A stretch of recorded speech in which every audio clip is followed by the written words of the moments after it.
DMD Mozart.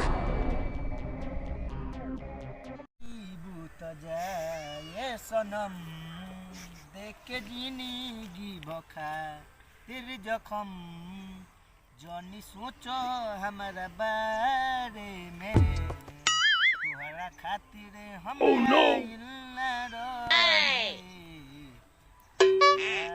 काले परसो के कोई न रहे भुला गई कैसे भइल न रहे करतिया रे चकले ना वाल ना फोन और ना भाई आ करी ओनिए के हमरा कर अरे खेतवा में कौन हो रे लागत अरे सा कोई पढ़े लिखे वाला लइका आज खेत में खटता बात का हो हमरा तो बुझाते नहीं चला पूछल जा अरे बबू हां भैया पढ़े लिखे वाला लइका आज खेत में खटता का कोई पढ़ाई लिखाई तो बंदे हो गए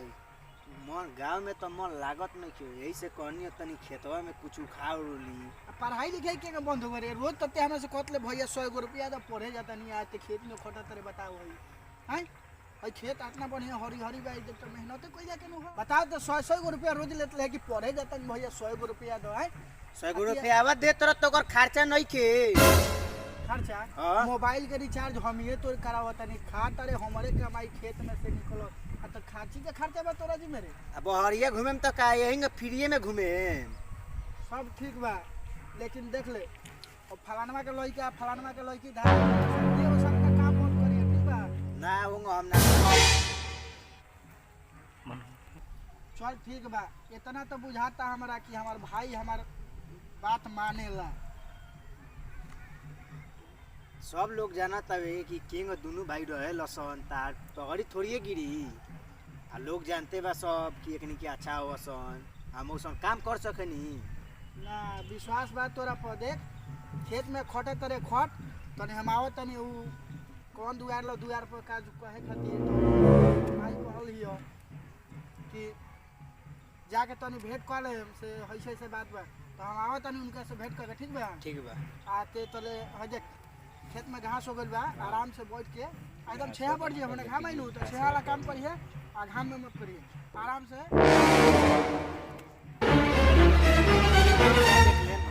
ध्यान से करिए अपन काम आ देखो कोनो लड़की के अथी के फेरा में लौंडिया छोड़िया फेरा नहीं के पर ना ना उ सब ना पर खेत में अपन काम करिए आंख मूंद के घरे जाइए ठीक बा उ सब बड़ा बेकार हो ध्यान दे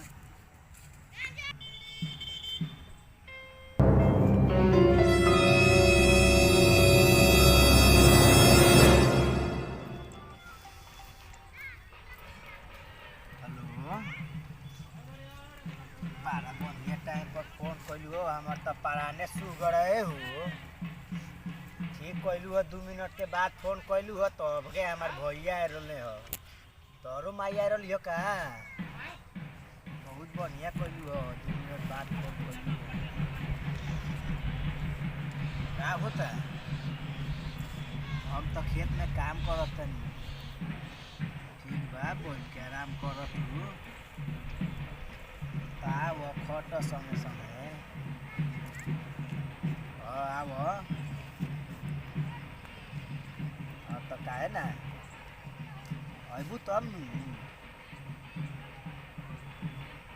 ना उ सब नहीं हो खेत में काम होता है काहे ना कर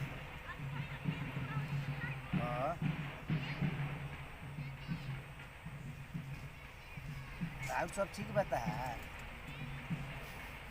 का खराबी भइल बा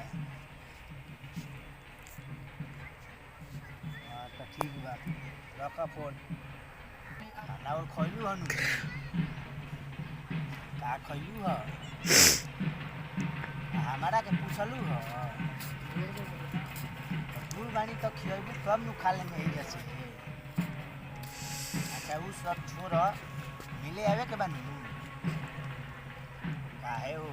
तो दिनों बेचैन रहलू पूरा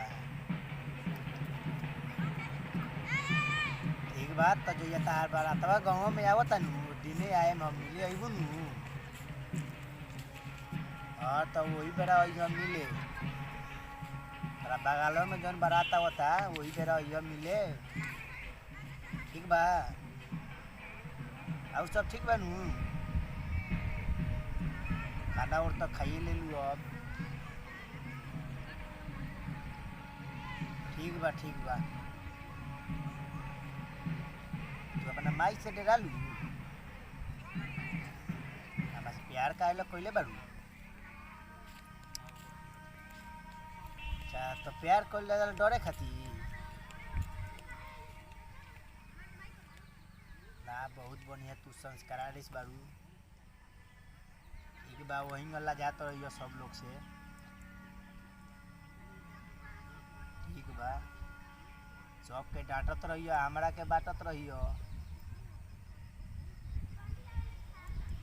सुन न एगो चुमा दो ना। अरे साला तो बात ई बावे अब के बुझाइल कि बबुआ हमार खेत में काहे खटता। आज तो चोर पकड़ा गई दौड़े पे। अब बतावल देखो हई केंगतिया साफ साफ ढीलत रख कि ना भैया हम उ सब काम ना करे हैं। और हई साला छोकरी से बतियावता बतावा खेत में तो बात कइलो सो जब हमरा से कि ना भैया हम पढ़ाई ना खेत में अकेले तू खटता रहो तो काम हम करे आ गई हो तबे हमरा शौक भइल हो। आज सरवा के ना छोड़े डांटा केने बारे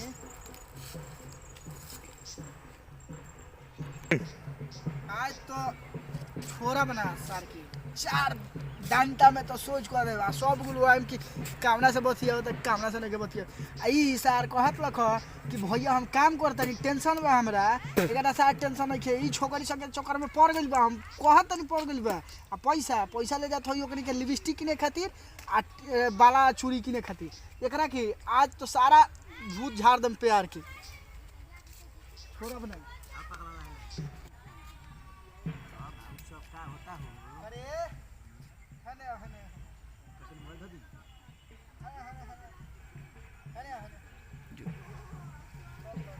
भैया लगा पकड़ा ना उ तनी खेतवा नु खेती करते हैं घासवा के खेतवा अब नहीं थी जान का ते का करत ले घासवा तो खड़त नहीं तू नु कला घास उखड़े के देख ले सटा साथ साथ बता दे कि का करत ले का कुछ करते नहीं ना देख लो घासवा तो खड़त नहीं। अरे बाप बताइए कि का करत घास तो खड़त नहीं हो। अब फोनवा पे कौन मंगे जा रही कहां फोन रहे सब सुनतानी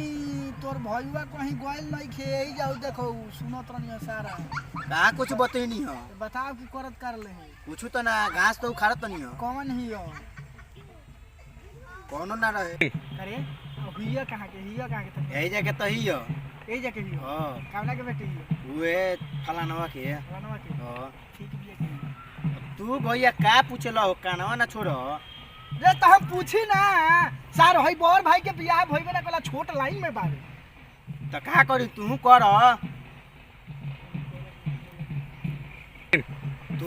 तब न हमर लाइनवा लागी। रे साला तो अभी दिन के पूजल अभी 20 साल के उम्र भइला 25 साल में बियाह होत सुनता रे कि ना मोदी जी के नियम रे। मोदी जी का करियो ना अपन मोदी जी रखे के बा सुन